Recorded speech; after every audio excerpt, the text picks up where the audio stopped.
What's up, my comic comrades? As most everyone knows by now, Marvel Studios recently announced their slate for Phase 4 during their Hall H panel at San Diego Comic-Con, which includes 5 movies and 5 Disney Plus shows. And if you want to hear us go into more detail all about that, Tim and I actually break every one of them down in our San Diego Comic-Con coverage episode, which you could find right here. Anyway, one of the movies we're getting in Phase 4 is Shang-Chi and the Legend of the Ten Rings. And ever since his movie was announced, many of you have been asking for details on the character, which I guess isn't surprising since, quite frankly, he's not a popular character. Don't get me wrong, there's definitely a lot of comic fans who love his character, but he's nowhere near as well known as, let's say, the Hulk. But with that said, we have talked about Shang-Chi on the channel before in our 10 best fighters in the Marvel Universe episode, where we looked at his incredible fighting ability. So today we're going to give you his comic book origin, and then when his movie is released, we'll bring it all together with a full-blown history of episode. Today's episode will at least give you a better idea of what the character is, though, and kind of whet your palate. So let's dive in. Shang-Chi was created by Steve Englehart and Jim Starlin, making his debut in Special Marvel Edition The Hands of Shang-Chi, Master of Kung Fu,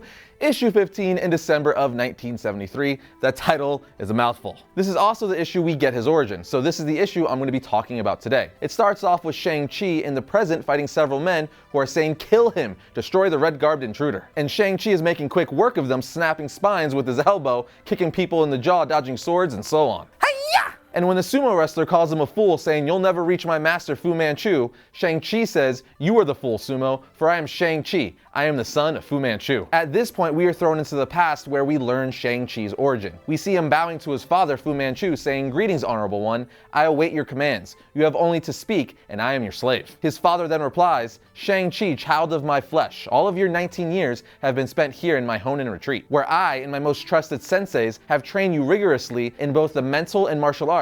I am well pleased with the results." Fu Manchu continues to say, "Your intellect rivals the best of the outside world, and moreover, you are a living weapon. It is for this final reason that I wish to send you into the world for the first time." We then find out that the living weapon Shang-Chi's first mission was to kill Dr. Petrie, who Fu Manchu called the most evil man alive. Now, over the years, Shang-Chi's studies and philosophies taught him that killing was an act of hate and disgust, but he told himself that his father was an honorable and truthful man, and of course, if he believes this course to be correct, then it is. While thinking and saying all of this, he sneaks into Dr. Petrie's house, where he sees an old and feeble man who's sound asleep. Because of this, Chi says to himself, "He's nearly 90 years old. What harm could he be to anyone? I was taught that revenge gains nothing." So he stood there contemplating on whether or not he should kill the doctor, and ultimately, his training and obedience took control, and he killed Petrie with a single strike. And just as Shang-Chi was leaving through the window, he was stopped at gunpoint by Sir Dennis Nyland Smith. Now, before I go any further, I have to point out that if you read this issue or any early issues of Shang-Chi, you'll notice that they're kind of not PC. And I'm not talking about that annoying political climate we currently live in where you can't say anything without someone getting offended. I'm talking about legitimate stuff that's like, maybe you shouldn't have said or did that. Just maybe. A great example of this would be the fact that since Shang-Chi is Chinese, they colored him bright yellow as if he was a Simpsons character. Maybe not the best decision. Anyway, back to the story. Once Sir Dennis pointed the gun at Shang-Chi, he starts insulting his father. So Shang-Chi kicks the gun out of his hand, to which Sir Dennis says, "Good lord, man, no one could move with such speed. You're a new sort of servant for him." To which Shang-Chi tells him, "I am Shang-Chi, son of Fu Manchu. My father has dreamed of a better life on this planet. Your friend murdered his dreams. My act was sad, but just." Shang-Chi then sees Sir Dennis crying for Dr. Petrie, to which he asks, "Why do you weep for this man? How can you have loved him so? I told you that he was a foe of world peace, the most evil of men." But it's here we find out that Fu Manchu was actually the evil one. Sir Dennis tells him the truth about his father. He tells Shang-Chi it was 1911 when he first heard of Fu Manchu, who was a man who spoke every civilized language and most of the barbaric. A man adept in all arts and sciences taught in universities, and obscure arts and sciences no universities of today can teach. A man with the intellect of 3 men of genius, and is older than Sir Dennis is now, because Fu Manchu had developed the oil of life, which preserved and prolonged his vitality,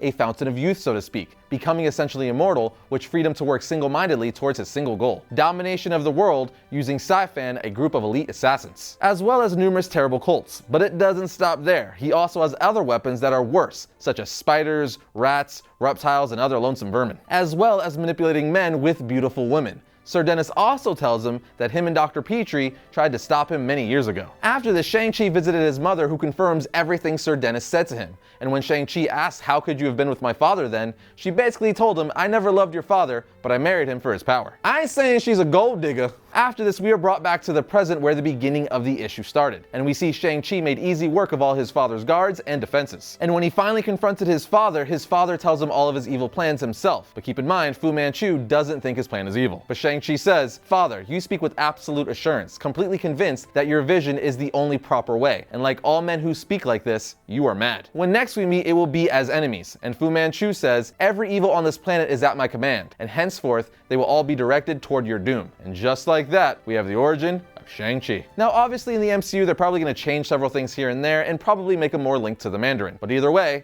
that's how we got to start in the comics. As for powers and abilities go, he's literally considered to be the best fighter in the Marvel Universe. That is literally his power. He's so good at hand-to-hand combat, it's considered a superpower. But if you want more info on that, definitely check out our 10 best fighters in the Marvel Universe episode right there. As for reading recommendations, check out Special Marvel Edition issues 15 through 16, Deadly Hands of Kung Fu Omnibus Volume 1, and Shang-Chi Master of Kung Fu Omnibus Volume 2.